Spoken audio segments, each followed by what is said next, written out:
fishing plan is to do a bit of trolling. The bib lures, the Dr. Evils, trolling around 11 to 12 meters. So this is the lure I use. I don't know if you can see it from that far. This is the Dr. Evil, is the name of the lure. And it's got a really big lip. So it dives to about, they say it's 20 feet. But I found on the ski it dives to about 10-11 meters quite easily. It's a, I think you can call it, it's a barramundi lure. But it's worked really well on snapper. So basically I set up my rig like my soft bait rig.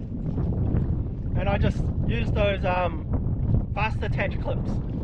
And I just clip it on. I add a swivel at home. That way, you know, it doesn't spin the line around. And then, yeah, it's pretty lethal because it's got two sets of trebles. So yeah, I've trolled with spin setup and overhead setup. And I think I like the spin, just because there's a bit more sound when the fish take the lure. And also you can bring it in a bit quicker. But I've trolled with my Catch overhead reel. And it's got a clicker. So it clicks when the fish take the lure. Alright, this is the Dr. Evil lure. Dives to about 10 meters. I'm going to troll about 11 to 12 meters. If I stay out of way of hooks, I'm going to have about 40 meters of line out. Just counting the Daiwa J-braid, the depth finder, let out about 4 or 5 colours. It's about 30 meters now, about 45. There's going to be quite a bit of tension. It's going to start diving straight away. The ideal trolling conditions is when it's nice and smooth. And then in terms of drag, just need to set the drag so it needs to be loose. There could be a big fish right here. And then just tight enough so the line doesn't pull. So right now it's just tight enough. If I accelerate a bit, it's going to pull line. Quickly take the camera off and show some of the setup. So it's really important to have the rail blazer setup for the front rod holders, and I'm using them with the extenders, and that means my rod can go all the way through without hitting the edge of the ski. And I prefer having the trolling setup at the front, so I can watch the front where I'm going, watch my fish finder, and I don't have to look towards the back. So that's one setup on the left, and then I've got an identical setup on the right. The rods are all tethered on. Got them tethered just behind me, and then that way they can be put in the front and the back rod holders without having to move the tether points. You see, I've also got the Railblazer stow pod for holding the pliers, secret sauce, and any lures that I've finished using, I just swap them out. You can see the rod's getting quite a bit of vibrations. And I think that's because it's hitting the bottom. Because there's a point here where it's 8 to 9 meters. Alright, about 11.5 meters now. I think this is a good spot to drop the second lure down. So this reel is actually my favourite reel to use for trolling, because it's got a it's the Penn Liveliner, so it's got a bait runner feature with it. And it's real easy to use, just by clicking it all the way back, and it's got the bait runner option. think this is really cool for trolling is that you can get your lure diving straight away because it's got just the right amount of drag. So now that the lure's hit the water, it's going to start diving straight away. And I can just leave that in the rod holder. So I think that just means it gets to the bottom faster. Chuck that in the rod holder now.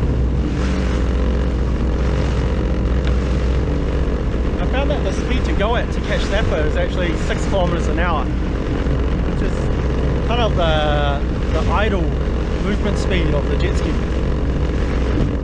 Looks like hooked up. What I do is I put the other rod up out of the way. I keep the ski going just to get tension on the fish.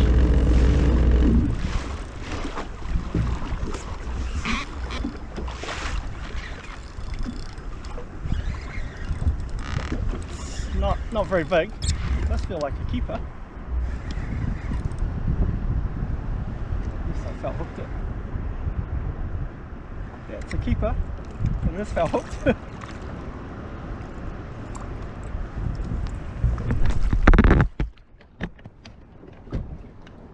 Put him on his head.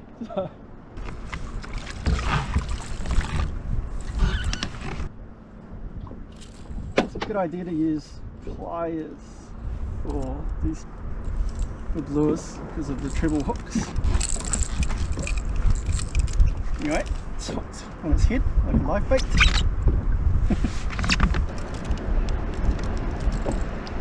Not really sure what happened.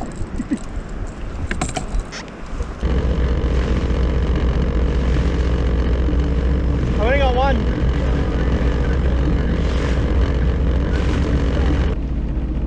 I'm almost back to where I started. Got one snapper, it's quite good size, and a small kahawai. Just key things to remember, as I said at the start, is let out about 40 meters of line. Use your depth finder line. That tells you, changes color every 10 meters. Make sure your drag is set really light. If there's a big fish that takes it, it's not going to pull your rod out or break your rod holder. Using rail blazers at the front rather than the secure rod holders at the back, because I want to be able to see the rod and reel, and just keep facing forward. And make sure your gear's all tethered, and reels with stray lining feature, the live lining feature. It's better, slightly better than your standard spin reels, because you can use that to have one drag set for when you're trolling, and use the live liner feature or the bait runner feature to let line out as you drop the lure in the water, and that allows it to start diving straight away.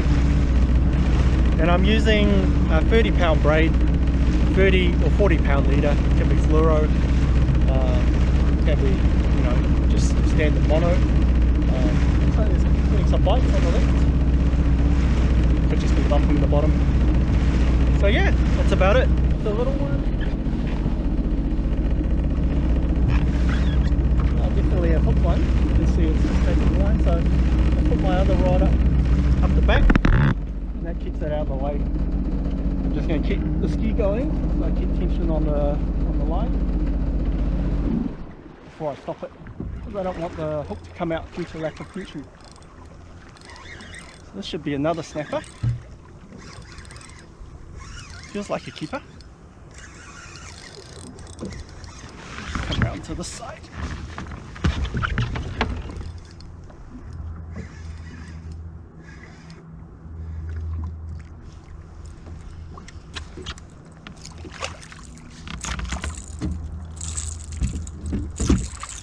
Line out of the way.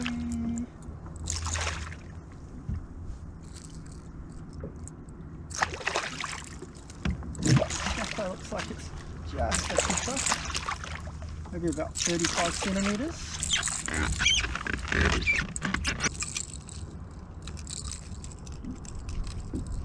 Just really swallowed that in there.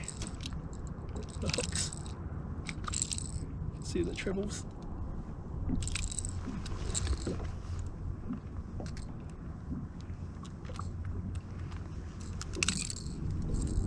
Don't use your hands with trebles, use your pliers, keep them close.